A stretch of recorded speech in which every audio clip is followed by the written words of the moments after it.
اب تو یہ تھا کہ تمہیں بخشش کرانا چاہیے تھی، استغفار پڑھنا چاہیے تھی، دعائیں کرنا چاہیے تھی، قرآن مجید کی تلاوت کو کثرت سے کرنا چاہیے تھا، لیکن چونکہ اب تم یہ بھی نہیں کہہ سکتے کہ مجھے شیطان نے گمراہ کر دیا، وہ تو باندھ دیا گیا ہے، اب تو فسادی کو ویسے ہی کنٹرول کر دیا گیا ہے۔ اب بھی تم اگر سوئے رہے، اب بھی اگر تم نے غفلت کی، اب بھی چھوٹے موٹے بہانے کر کے تراویاں چھوڑتے رہے، اب بھی ذرا ذرا سی سستیاں کر کے ادھر ادھر نکلتے رہے، اس کا مطلب یہ ہے کہ پھر تم استفادہ کر سکے، تم نے سستی کا مظاہرہ کیا، تم نے اور اب دیکھیں جب اتنے بندوبست کیے تمہارے لیے، ثواب بھی بڑھا دیا، اجر بھی بڑھا دیا، تمہارے لیے جو فساد پیدا کرنے والا شیطان تھا وہ بھی قید، لیکن اگر تم پھر بھی عمل نہ کرو، پھر بھی مسجد نہ آؤ، تو پھر حدیث پاک سن لے اس طرز کی، شاید یہ منفرد حدیث ہے کتب احادیث اور تقریباً تمام کتب احادیث میں موجود ہے۔ حضور علیہ الصلوۃ والسلام نے نا صحابہ سے فرمایا سارے مسجد میں جمع ہو جاؤ میرے ممبر کے پاس، لوگ جمع ہو گئے، اللہ کے حبیب علیہ السلام نے ایک قدم ممبر کی سیڑھی پہ رکھا، فرمایا آمین، پھر دوسری سیڑھی پہ قدم رکھا تو فرمایا آمین، پھر تیسری پہ قدم رکھا تو فرمایا آمین۔ تو صحابہ کو بڑا تجسس ہوا، انہوں نے بعد میں عرض کی یا رسول اللہ صلی اللہ تعالی علیہ وسلم کرم فرمائے، بندہ نوازی کریں، ہماری رعایت کر دیں، یہ کیا معاملہ تھا؟ تو حضور فرمانے لگے میرے پاس حضرت جبریل امین حاضر ہوئے، یہ رحمت للعالمین نبی کی بات سنا رہا ہوں، حضور کریم ہیں، کریم فرماتے ہیں کہ حضرت جبریل آئے اور میں نے ابھی ممبر کی پہلی سیڑھی پر قدم رکھا تھا تو انہوں نے عرض کی یا رسول اللہ صلی اللہ تعالی علیہ وسلم، ہلاک ہو جائے وہ شخص جو آپ کا نام سنے اور آپ پر درود و سلام نہ پڑھے۔ تو میں نے کہا آمین۔ پھر حضرت جبریل عرض گزار ہوئے یا رسول اللہ صلی اللہ تعالی علیہ وسلم، وہ ہلاک ہو جائے جس نے بڑھاپے میں والدین کو پایا اور ان کی خدمت کر کے بخشش نہ حاصل کر سکا۔ میں نے کہا آمین، اور کریم فرمانے لگے پھر حضرت جبریل نے عرض کی یا رسول اللہ ہلاک ہو جائے وہ شخص جس کو زندگی میں رمضان ملا، جس کو اس ماہ نور و سرور شہر رمضان الذی انزل فیہ القرآن، رمضان کا وہ مہینہ جس میں ہم نے قرآن نازل کیا، جس کو ماہ مبارک، ماہ نور و سرور، ماہ طیب، ماہ مبارک رمضان ملا، پھر وہ اپنی بخشش نہ کرا سکا، وہ ہلاک ہو جائے۔ تو حضور فرماتے میں نے بھی کہا آمین، اللہ تعالی ہم سب کو محفوظ فرمائے۔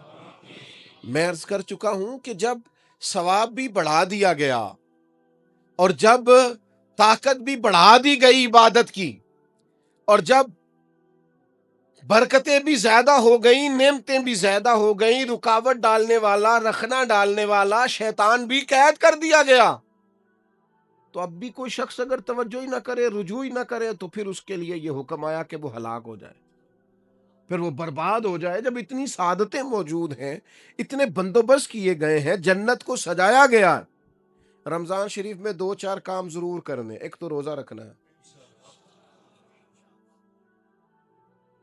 کچھ ہمارے پنجابی بہانے بھی ہیں، پنجابی بہانے، میں جی مزدوری کرنی ہوندی ہے نا، پھر روزہ تو نہیں نہ رکھ ہوندا۔ اللہ نے نہیں سی پتا کہ مزدوری کرنی ہے، تو اللہ نے کیوں فرض کیا روزہ؟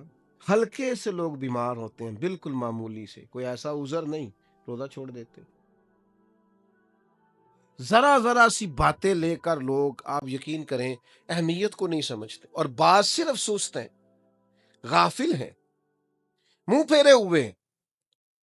اگر یہ ایک حدیث سمجھ میں آ جائے نا، ترغیب و ترہیب میں اور دیگر کتب حدیث میں بھی موجود ہے، حضور نے فرمایا جس نے رمضان کا ایک روزہ چھوڑ دیا، زندگی بھر بھی روزے رکھے، وہ فضیلت نہیں پا سکتا جو رمضان کا روزہ سے فضیلت اسے ملنی تھی۔ اتنی بڑی بات ہے، آپ اس کو سمجھ لیں، اتنے سعادت افروز روزے ہیں رمضان کے۔ تو کوشش کریں اپنے آپ کو مینج کریں، مینٹین کریں چیزوں کو، اپنی صحت کا خیال کریں۔ میں تو دوستوں سے کہا کرتا ہوں رمضان سے پہلے جو ایام ہے پہلے سے بڑھ کر اپنی طبیعت کا خیال رکھیں، تاکہ رمضان میں کوئی کسی قسم کی طبیعت میں بھی کمزوری پیدا نہ ہو، اور صحیح صحت مندی کے ساتھ انسان رمضان شریف کے روزے گزار سکے۔ دوسری بات ہے رمضان میں خوب قرآن مجید پڑھنا۔ شہر رمضان الذی انزل فیہ القرآن، رمضان ہی کا تو وہ مہینہ جس میں قرآن نازل کیا گیا۔ نبی کریم صلی اللہ تعالی علیہ وسلم رمضان المبارک میں حضرت جبریل امین علیہ السلام کے ساتھ قرآن مجید کا دور فرمایا کرتے۔ حضور حضرت جبریل کو پارا سناتے اور جناب جبریل نبی کریم علیہ السلام کو سنا۔ یہ دور ہوتا ہے قرآن مجید کا۔ اللہ نے کتنی زیادہ توفیق دی ہے، ہر مسجد میں تراویح میں قرآن پڑھا جاتا ہے۔ تھوڑی ہمت کریں، تھوڑی کوشش کریں۔ ہمارے بزرگ فرمایا کرتے تھے ایک پارا گھر میں پڑھا کرو قرآن مجید کا، تاکہ تمہیں دیکھ کے بچے بھی پڑھیں، اور ایک پارا مسجد میں تلاوت کیا کرو، اور ایک رات کو تراویح میں 3 پارے روز قرآن مجید کے ہو جائیں گے تو انشاءاللہ تعالی رمضان ختم ہوگا تو 3 قرآن پاک بھی ختم ہو جائیں گے۔ یہ ارادہ کریں، یہ پروگرام بنا، خوب قرآن مجید سے دلچسپی پیدا کریں۔ تیسرا کام رمضان میں جو کرنے والا وہ ہے کثرت سے استغفار۔ کچھ غلطیاں نا ہم کرنا نہیں چاہتے، ہم سے ہو جاتی ہیں۔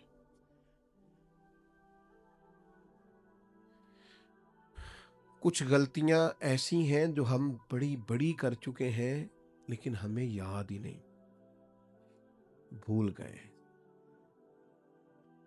کچھ خطائیں ہم سے ایسی سرزد ہوتی ہیں جو لاشعوری میں ہو جاتی، ہمیں سمجھ ہی نہیں ہوتی کہ یہ خطا ہے اور اتنی بڑی ہے۔ کسی شخص کو بعض اوقات کوئی ایسی بات کہہ دیتے ہیں کہ ہماری نظر میں وہ بات معمولی ہوتی ہے، پر وہ بیچارہ ساری رات سو نہیں سکتا۔ رمضان کا مہینہ ہے اپنے رب سے معافی مانگنے کا مہینہ، اس سے توفیق مانگنے کا مہینہ، اس کے حضور حاضر ہونے کا مہینہ۔ میں آپ کی خدمت میں عرض کروں، حضرت عائشہ صدیقہ فرماتی ہیں نبی پاک نے فرمایا صلی اللہ تعالی علیہ وسلم، جس سے اللہ نے قیامت والے دن حساب پوچھ لیا نا اس کے لیے مشکل ہو جائے گا۔ حساب یسیرہ یہ ہے کہ وہ مہربانی فرمائے اور فیصلہ جب کرے تو کرے ہی درگزر والا، فرمائے جا تجھے معاف کیا۔ رمضان کا خاص مہینہ ہے، سحری میں بھی دعا قبول ہوتی ہے، افطار میں بھی دعا قبول ہوتی ہے، صبح سے لے کے افطاری تک بندہ ہر وقت عبادت میں ہوتا ہے۔ تراویح کے بعد بھی دعائیں مانگے تو وقت قبولیت کا ہے۔ میرے بھائیوں، رمضان کی راتیں بھی قبولیت کی، آخری طاق راتوں کی شان قبولیت کی، لیلۃ القدر قبولیت کی۔ اس دفعہ جھک نہ جائیں اس کی بارگاہ میں سجدے میں، رو رو کے معافی مانگ نہ لیں اس سے۔ ہم برے نہیں ہیں، چاہتے نہیں ہیں، پر ہمارے وجود سے کچھ غلطیاں ہو جاتی، ہمارے سینوں میں کچھ پچھتاوے ہیں، کچھ من میں باتیں۔ اس دفعہ اس کے حضور عرض نہ کریں کہ کچھ کمیاں رہ گئی ہیں، دل نہیں کرتا تھا ایسا ہو، پر انجان تھے، نہ چاہتے ہوئے بھی کمزوریاں ہو گئیں۔ رمضان آ رہا ہے، بڑا گولڈن چانس ہے، بڑا خوبصورت موقع۔ بھائیو، رمضان کی ہر سحری کے بعد رب سے معافی مانگے۔ آپ کو پتہ ہے اتنی بڑی امت مسلمہ لیکن ہر گلی میں کمزور ہے، ہر جگہ رسوائیاں ہمارے ساتھ چمٹی ہوئی ہیں، ہم چاہ کے بھی اپنے بھائیوں کی مدد نہیں کر سکتے۔ میرے پاس ایسے ایسے جوان آتے ہیں جو کہتے ہیں ہمیں بتائیں نا ہم فلسطین کے لیے کیا کر سکتے، ہمیں بتائیں نا۔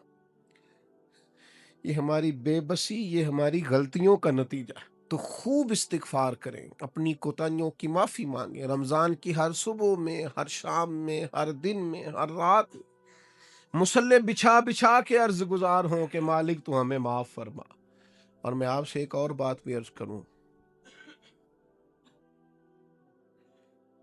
شیخ ابو الحسن کو میں پڑھ رہا تھا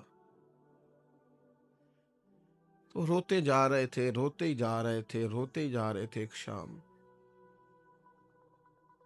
ان کے کچھ لوگوں نے ان سے کہا کہ حضور اس قدر زیادہ آہوزاری؟ تو فرمانے لگے میری بس اتنی خواہش ہے کہ جب میں اپنے رب سے ملوں نا تو میرا رب مجھے ناراض نہ ملے۔ تو میں ہر وقت اس لیے تڑپتا ہوں کہ میرے اندر جو کوتاہیاں مجھ سے ہو گئی ہیں، میرا مالک وہ مجھے معاف کر دے۔ ہم نے کوشش کی ہے زندگی میں ماں باپ کی خدمت کرنے کی، لیکن نہیں، ہم سے ان کے حق ادا نہیں ہو سکے۔ کوشش کی ہے بہن بھائیوں پر توجہ دینے کی، لیکن حق ادا نہیں ہو سکے۔ چاہیے تھا اولاد کی تربیت بڑی شاندار کرتے، لیکن سہولتیں کچھ زیادہ دے بیٹھے، لاڈ پیار کچھ زیادہ کر سکے، ان کی تربیت کا بھی صحیح حق ادا۔ اللہ نے عزتیں زیادہ دی تھی، جواب میں ہماری خدمتیں تھوڑی۔ ہم اپنے رب کی بارگاہ کی حاضریوں کے بھی حق ادا نہیں کر سکے۔ اس نے ہمیں نوازا زیادہ ہے، ہمارا شکر کم ہے۔ ہم اس کا حق ادا کرنے کا کام یہ ہے میرے بھائیوں کہ رمضان میں خوب استغفار کریں۔ ہم سے جو کمیاں رہ گئی ہیں اس پورے ماہ مبارک میں، اپنے مالک سے عرض کریں کہ مالک اس ماہ مبارک میں جنہیں تو معاف کرنے والا ہے ان میں ہمارے بھی نام شامل فرما، ہمارے بھی نام شامل فرما۔ اور بھی عرض کرنی ہے، ان کے لیے بھی دعائیں کرنی ہے رمضان میں جو ہم سے بچھڑ گئے، جو مٹی تلے جا کے آرام فرما ہو گئے۔ یہ رمضان المبارک چونکہ بخشش مانگنے کا مہینہ ہے، اللہ کے حضور معافی مانگے ان کے لیے بھی، ہمارے اپنوں کے لیے، ماں باپ کے لیے، عزیز و اقربا کے لیے، کہ اللہ کریم ان کی قبروں کو بھی ٹھنڈا کرے، ان کے حال پہ بھی رحمت کی نظر کرے، ان کے لیے بھی مالک آسانیاں کرے۔ خوب دعائیں مانگے رمضان میں، خوب دعا۔ اور جو محتاج ہیں، جو تنگ دست ہیں، جو غریب ہیں، جن کو زمانہ گزر گیا ہے، دوستوں کو، احباب کو، مخیر حضرات کو متوجہ کرتے ہوئے وہ بھی تھوڑی توجہ کریں۔ اس سال رمضان کے ماہ مبارک میں دنیا داروں کو چھوڑ کے رب کی طرف متوجہ نہ ہو، اس کریم کی بارگاہ میں اپنی ساری تکلیفیں بیان نہ کرے۔ بیمار بھی آئیں، مقروض بھی آئیں، تنگ دست بھی آئیں، بے اولاد بھی آئیں، کمزور بھی آئیں، سارے جھکیں، روزہ رکھ کے، تراویح پڑھ کے، قرآن پڑھ کے، اپنے سارے دکھ اپنے مالک کے حضور بیان کر کے اس ماہ مبارک کی ہر رات میں اس سے بخشش کا سوال کریں، رحمت کا سوال کریں، کرم کا سوال کریں۔ وہ بڑا ہی کریم ہے۔ حضور فرماتے ہیں، رب کہتا ہے مجھے حیا آتی ہے میرا بندہ ہاتھ اٹھائے اور میں اس کے ہاتھ خالی واپس کر دوں، بس آنے کی دیر ہے۔ اور ایک مقام پہ اللہ کے حبیب علیہ السلام نے فرمایا، بندہ جب اعتراف گناہ کر کے معافی مانگتا ہے اللہ فوراً ہی اسے معاف فرما دیا کرتا۔ چوتھا کام جو اس ماہ مبارک میں بہت زیادہ کرنا ہے وہ یہ ہے کہ حضور نے فرمایا یہ صبر کا مہینہ، صبر بہت کرنا ہے۔ ایک تو صبر ہوتا ہے نا مصیبت پہ صبر، ایک خواہشات پر بھی صبر ہوتا ہے کہ خواہشیں پیدا ہو رہی ہیں پر صبر کرنا ہے اللہ کی رضا کے لیے، یہ بھی صبر ہے۔ نیکی پر استقامت کے لیے بھی صبر کی ضرورت ہوتی، گناہ چھوڑنے کے لیے بھی صبر کی ضرورت ہوتی۔ آپ کے پاس مواقع موجود ہے معاذ اللہ برائی کے، لیکن اگر آپ صبر کرتے ہیں، اللہ کی رضا پہ راضی رہتے ہیں تو یہ بھی صبر ہے۔ نبی پاک علیہ السلام نے روزہ دار کو صبر کرنے کا کہا، فرمایا ایک تو تم نے کوئی بیہودہ بات نہیں کرنی، کوئی گالم گلوچ نہیں کرنی، اور اگر کوئی تم سے لڑائی جھگڑا کرے، کوئی بیہودہ بات کرے تو تم نے کیا کہنا؟ انی صائم مرتین، تم نے 2 مرتبہ کہنا ہے بھائی میں تو روزہ دار ہوں۔ کوئی جھگڑا کرنا چاہے، لڑائی کرنا چاہے، برا بھلا کہے، کوئی الجھانا چاہے تو کہنا انی صائم، میں روزہ دار ہوں۔ یہ وظیفہ یاد کریں گے؟ کیا کہنا ہے؟ یہ وظیفہ ہے پورے رمضان کا، یہ بخاری میں حضور نے بتایا ہے۔ کوئی جھگڑا کرے گھر کے باہر بھی، اور گھر کے اندر بھی کوئی جھگڑا کرنے لگے، جھگڑا ہونے لگے تو کہنا انی صائمون، میں، اور ایک دفعہ نہیں کہنا، مرتین، حضور نے فرمایا 2 دفعہ کہنا میں روزہ دار ہوں، میں کوئی جھگڑا نہیں کروں گا، کوئی فساد نہیں کروں گا، کسی بےہودہ بات کا جواب نہیں دوں گا۔ کیوں؟ اس لیے کہ میری ایک شان ہے، میں روزہ دار ہوں، میں اس وقت ایک منصب پر فائز ہوں، میں روزہ دار ہوں، یہ وظیفہ پکانا ہے ہر بےہودہ بات سے، ہر جگہ۔ اور حضور علیہ السلام نے فرمایا، یہ بھی بخاری میں موجود ہے، فرمایا جس نے جھوٹ بولنا اور اس پر عمل کرنا نہیں چھوڑا، اللہ کو اس کے بھوکا پیاسا رہنے کی کوئی حاجت نہیں ہے۔ جھوٹ ہی نہیں چھوڑا اس نے، ابھی بھی جھوٹ بول رہا ہے، روزہ رکھ کے بھی جھوٹ پر عمل کر رہا ہے، اللہ تعالیٰ کو اس کے بھوکا پیاسا رہنے کی کوئی حاجت نہیں ہے۔ تو روزہ رکھنا ہے، پھر اس کی تھوڑی سی حفاظت بھی کرنی۔ پھر آگے چلیے، 5ویں گزارش، نبی پاک نے فرمایا رمضان غم خاری کا مہینہ ہے۔ آپ کو پتہ ہے جو بندہ روزہ نہ رکھ سکے کسی خاص مجبوری کی وجہ سے، بیماری کی وجہ سے، کسی عذر کی وجہ سے، تو قرآن مجید نے کیا کہا؟ وہ ایک مسکین کو کھانا کھلائے۔ روزے کا فدیہ یہ ہے کہ پھر وہ کیا کرے، روزہ نہیں رکھ سکتا تو مسکین کی خدمت کرے۔ شرعی حکم یہ ہے کہ کسی نے اگر روزہ توڑ دیا رمضان کا تو 60 روزے رکھے کفارے میں، 60 نہیں رکھ سکتا تو پھر 60 مسکینوں کو کھانا کھلائے۔ تو بار بار روزے میں مسکین کا ذکر آ رہا ہے۔ نبی کریم صلی اللہ تعالی علیہ وسلم نے ارشاد فرمایا، جس شخص نے کسی روزہ دار کو افطاری کرائی تو اللہ تبارک و تعالی افطاری کرانے والے کی بخشش بھی فرما دے گا، اور فرمایا جتنا اجر روزہ رکھنے والے کو ملے گا اتنا ہی اجر اللہ افطار کرانے والے کو بھی عطا فرمائے گا۔